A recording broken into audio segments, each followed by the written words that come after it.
Hi viewers, white board স্কুলের পক্ষ থেকে সবাইকে শুভেচ্ছা। আজকে আমি অষ্টম শ্রেণীর গণিত পর্বে অনুশীলনী 2.2 এর চক্রবৃদ্ধি মুনাফা সম্পর্কিত অঙ্কগুলো করব। তো আমরা পূর্বের পর্বতে আলোচনা করেছিলাম যে অনুশীলনী 2.2 এর 7 নম্বর, 8 নম্বর, 9 নম্বর, 11 নম্বর, এখানে 10 নম্বর এবং 11 নম্বর এই 4টি অঙ্ক আলোচনা করেছিলাম। 9 নম্বর অঙ্কটাতে দেওয়া আছে যে একই হার মুনাফায় কোনো মূলধনে 1 বছরান্তে চক্রবৃদ্ধি মূলধন 6,500 টাকা ও 2 বছরান্তে চক্রবৃদ্ধি মূলধন 6,760 টাকা হলে মূলধন কত?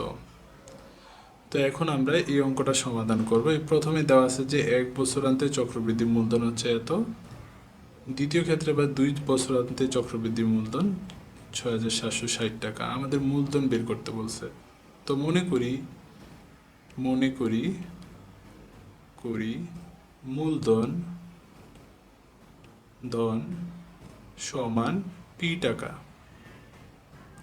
এখন আমরা প্রথম 1 বছরান্তে চক্রবৃদ্ধি মূলধন যেহেতু দেওয়া আছে, প্রথম বছরান্তে চক্রবৃদ্ধি মূলধনের অংশটুকু সমাধান করব।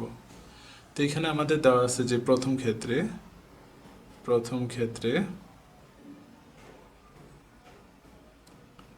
চক্রবৃদ্ধি মূলধন সি সমান, চক্রবৃদ্ধি মূলধনকে আমরা সি ধরি, সি সমান 6,500 টাকা, সময় যেহেতু প্রথম বছরান্তে আমরা কাজ করতেছি, তাহলে এন সমান 1 বছর। আমরা জানি চক্রবৃদ্ধি মূলধনের সূত্র হচ্ছে চক্রবৃদ্ধি মূলধন সি সমান পি ইন্টু 1 প্লাস আর উপর হচ্ছে এন। এখন সি এর মানটা জানি আমরা 6,500 টাকা, 6,500 সমান পি ইন্টু 1 প্লাস আর উপর হচ্ছে এন এর মান হচ্ছে 1 বছর, অর্থাৎ এখানে হচ্ছে 1। এখন আমরা যদি এটাকে একটু উল্টাই দিই, অর্থাৎ ঘুরে ফেলি, তাহলে এখানে হবে পি ইন্টু 1 প্লাস আর উপরে 1 দিতে হয় না, সমান 6,500 টাকা। তো আমরা এখন প্রথম সমীকরণ পাইলাম। এবার আমাদের 2 বছরান্তে চক্রবৃদ্ধি মূলধন দেওয়া আছে 6,760 টাকা। এবার আমরা দ্বিতীয় ক্ষেত্রে কাজ করব। দ্বিতীয় ক্ষেত্রে চক্রবৃদ্ধি মূলধন C1 সমান দেওয়া আছে যে 6,760 টাকা, সময় n সমান, যেহেতু 2 বছরান্তে বলছে তাহলে এখানে হবে 2 বছর। সেমভাবে আমরা জানি চক্রবৃদ্ধি মূলধন C1 সমান P 1 প্লাস আর উপর হচ্ছে n। এখন আমরা মানগুলো বসাই দিব এখানে। C1 এর মান হচ্ছে 6,760 টাকা, 6,760 সমান P 1 প্লাস আর উপরে n এর মান হচ্ছে 2 বছর, অতএব P ইন্টু 1 প্লাস আর উপরে 2 সমান 6,760। এটা হচ্ছে 2 নম্বর সমীকরণ আমরা পাইলাম। তো 2 নম্বর সমীকরণটার পাওয়ার বড়, 1 নম্বর সমীকরণটার পাওয়ার ছোট, সেই কারণে আমরা 2 নংকে 1 নং দ্বারা ভাগ করে পাই, অর্থাৎ 2/1, 2 নংকে 1 নং দ্বারা ভাগ করে পাই। তো এর 2 নংয়ের প্রথম অংশটা ছিল P ইন্টু 1 প্লাস আর, P ইন্টু 1 প্লাস আর উপরে পাওয়ার হচ্ছে 2, আর 1 নংয়ের প্রথম অংশটা ছিল P ইন্টু 1 প্লাস আর উপরে ছিল 1 দিতে হয় না। এখানে হচ্ছে 6,760 টাকা, 6,760, এখানে হচ্ছে 6,500 টাকা, এখানে শূন্য শূন্য কাটা, পি কাটা। এটা যদি আমরা 2 দ্বারা ভাগ করি তাহলে এখানে হয় 3 দুগুণে 6, তারপর হচ্ছে 2 দুগুণে 4, 5 থাকে। এটা যদি আমরা 2 দ্বারা ভাগ করি তাহলে এখানে 3, 3, 8, যদি আমরা 13 দ্বারা ভাগ করি এটারে 25, এটাকে যদি 13 দ্বারা ভাগ করি এটা হয় 26। তো এখানে আমরা এটারে যদি আমরা করি এখন, যে উপর হচ্ছে 1 প্লাস আর এর উপর স্কোয়ার, স্কোয়ার মানে হচ্ছে দুইটা, অর্থাৎ 1 প্লাস আর ইন্টু 1 প্লাস আর, নিচে হবে 1 প্লাস আর সমান 26, 25। তো এটা কাটা, নিচে থাকলো হচ্ছে যে 1 প্লাস আর সমান 26/25। এখান থেকে আমরা আর এর মানটা বের করব, আর সমান 26/25 মাইনাস 1 সমান, যদি আমরা লসাগু করি এখানে 25, 25কে 25, 26 থেকে 25 বিয়োগ করলে হয় 1, অর্থাৎ আর এর মান আমরা পাইলাম 25/1। তো আমাদের এখন বের করতে বলছে যে এই আর এর মানটা যদি আমরা 1 নং অথবা 2 নং এ বসিয়ে দিই তাহলে আমরা মূলধন পাবো। আমাদের মূলধন বের করতে বলছে, তো আর এর মান 1 নং এ বসিয়ে পাই।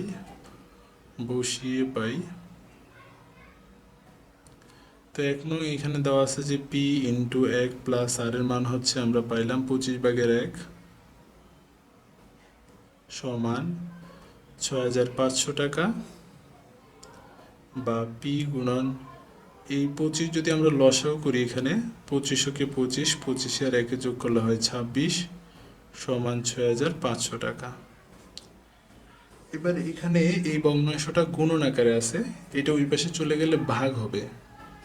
তো পি সমান 6500 টাকা, যেহেতু এটা এই পাশে চলে আসলে ভাগ হবে, তো এই ভাগটাকে যদি আমরা গুণ করি তাহলে এই সংখ্যাটা উল্টে যায়, অর্থাৎ উপরে হবে 25, নিচে হবে 26।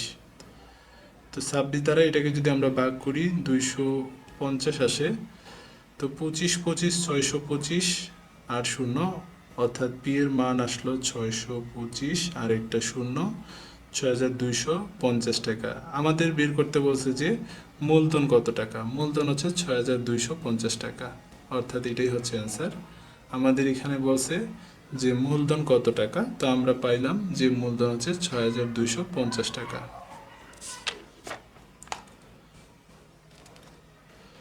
এখন আমরা 12 নম্বর অঙ্কটা সমাধান করব।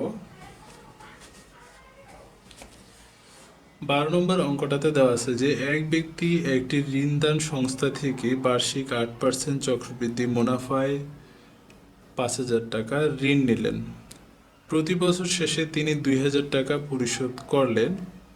2 কিস্তি পরিশোধের পর তার কাছে আর কত টাকা ঋণ থাকবে? এখানে কিস্তির অঙ্কগুলো দেওয়া আছে যে এখানে সে প্রথমে 8% চক্রবৃদ্ধি মুনাফায় 5000 টাকা নিলেন। এখানে তার প্রথম ঋণের পরিমাণ হচ্ছে 5000 টাকা, অর্থাৎ আসল টাকা হচ্ছে 5000 টাকা। তো 1 বছর পরে কিন্তু তার 5000 টাকা থাকবে না, কিছু বেড়ে যাবে, আর সেটি হচ্ছে চক্রবৃদ্ধি মূলধন। তো চক্রবৃদ্ধি মূলধন 1 বছর পরে কত টাকা হবে সেটা প্রথমে বের করব। সেইখান থেকে যদি আমরা 2000 টাকা বিয়োগ করে দেই তাহলে প্রথম বছর পর তার আর ঋণের পরিমাণ কত থাকবে সেটা বের হবে। তারপর ওই টাকা দিয়ে আবার আমাদের চক্রবৃদ্ধি মুনাফা বের করব, সেইখান থেকে আবার দ্বিতীয় কিস্তি 2000 টাকা বিয়োগ করে দেব। তারপর আমরা দ্বিতীয়বার যদি বিয়োগ করি, পরবর্তীতে বিয়োগ করলে যত থাকবে সেটি হচ্ছে তার অবশিষ্ট ঋণের পরিমাণ। তো এখন আমরা প্রথম বছর পরে, মানে প্রথম বছরে তার চক্রবৃদ্ধি মূলধন কত সেটাকে বের করব। এখানে সে ঋণ নিয়েছিল 5000 টাকা, তার ঋণের পরিমাণ ঋণের পরিমাণ হচ্ছে আসল টাকা। তো এইটাকে আমরা পি ধরবো, পি সমান 5000 টাকা। মুনাফার হার দেওয়া আছে 8%, হার আর সমান 8%। তো 8%কে আমরা যদি শতকরা উঠাই দিই তাহলে 8/100। তো এটাকে চক্রবৃদ্ধি মূলধন বা মুনাফার অঙ্কগুলো করতে হলে ভগ্নাংশে রাখা যাবে না, আমরা দশমিকে নিয়ে গেলে 8কে 100 দ্বারা ভাগ করলে 0.028। এবার 1 বছরান্তে চক্রবৃদ্ধি মূলধন আমরা বের করব। প্রথম বছর সমান এখানে আমরা জানি যে সি সমান পি ইন্টু 1 প্লাস আর উপর হচ্ছে এন। এখানে যেহেতু প্রথম বছরান্তে তাহলে এন হবে 1 বছর। পি এর মান দেওয়া আছে 5,000 টাকা, 1 যোগ আর এর মান হচ্ছে 2.08, উপরে হবে 1। তাহলে 5,000 গুণন 1.08, তো 5,000কে 1.08 দ্বারা গুণ করলে এখানে 5,400 টাকা, অর্থাৎ 1 বছরান্তে তার চক্রবৃদ্ধি মূলধন হবে 5,400 টাকা। সে 1 বছর পর 2,000 টাকা ঋণ পরিশোধ করলো। তো এখানে তার ঋণ থাকবে আর, যে প্রথম কিস্তি দেওয়ার পরে তার আর ঋণ থাকে।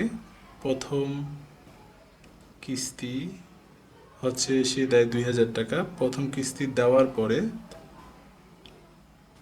পর ঋণ থাকে সমান, এখানে 5,400 থেকে 2,000 টাকা বিয়োগ করলে এখানে 3,400 টাকা তার ঋণ থাকে অবশিষ্ট।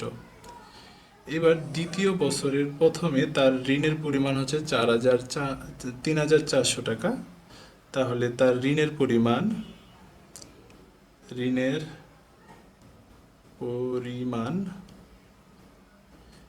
P1 ধরলাম এখানে 3,400 টাকা। সেমভাবে মুনাফার হার 8% হবে দ্বিতীয় বছরেও। মুনাফার হার আর সমান আমরা পাইছি 0.08, সময় এন সমান, এখানে প্রথম বছরের কাজ আমরা করে ফেলছি। এবার দ্বিতীয় বছরে, এই কারণে শুধুমাত্র যেহেতু দ্বিতীয় বছরে 1 বছর নিয়ে কাজ করতেছি, এখানে এন এর মান হবে 1 বছর। তাহলে দ্বিতীয় বছরান্তে চক্রবৃদ্ধি মূলধন, দ্বিতীয় বছরান্তে চক্রবৃদ্ধি মূলধন C1 সমান P1 1 প্লাস আর উপর হচ্ছে এন। এখানে P1 এর মান হচ্ছে তার ঋণের পরিমাণ 3,400 টাকা, 1 যোগ আর এর মান হচ্ছে 2.8 টাকা, 2.08, উপরে হবে 1। তো 3,400 গুণন এই দুটো যোগ করলে 1.08, 3,400কে 1.08 দ্বারা গুণ করলে হয় 3,672 টাকা। এবার 2 বছরান্তে তার চক্রবৃদ্ধি মূলধন দাঁড়ালো 3,672 টাকা। এবার দ্বিতীয় বছরে যেহেতু সে 2বার কিস্তি দেয়, তো প্রথম কিস্তির পরে তার থাকে এত টাকা। এবার দ্বিতীয় কিস্তির পর তার ঋণ কত থাকবে সেটা আমরা বের করব। অর্থাৎ দ্বিতীয় কিস্তির পর ঋণ থাকে, এখানে তার চক্রবৃদ্ধি মূলধন হচ্ছে 3,672 টাকা, মাইনাস সে দ্বিতীয় কিস্তি দেয় 2,000 টাকা, দ্বিতীয় কিস্তির পর থাকে 1,672 টাকা। এটাই হচ্ছে অ্যান্সার। আমাদের এখানে চাইছে যে দ্বিতীয় কিস্তি পরিশোধের পর তার আর কত টাকা ঋণ থাকবে, অর্থাৎ দ্বিতীয় কিস্তি পরিশোধের পর তার আর 1,672 টাকা ঋণ থাকবে।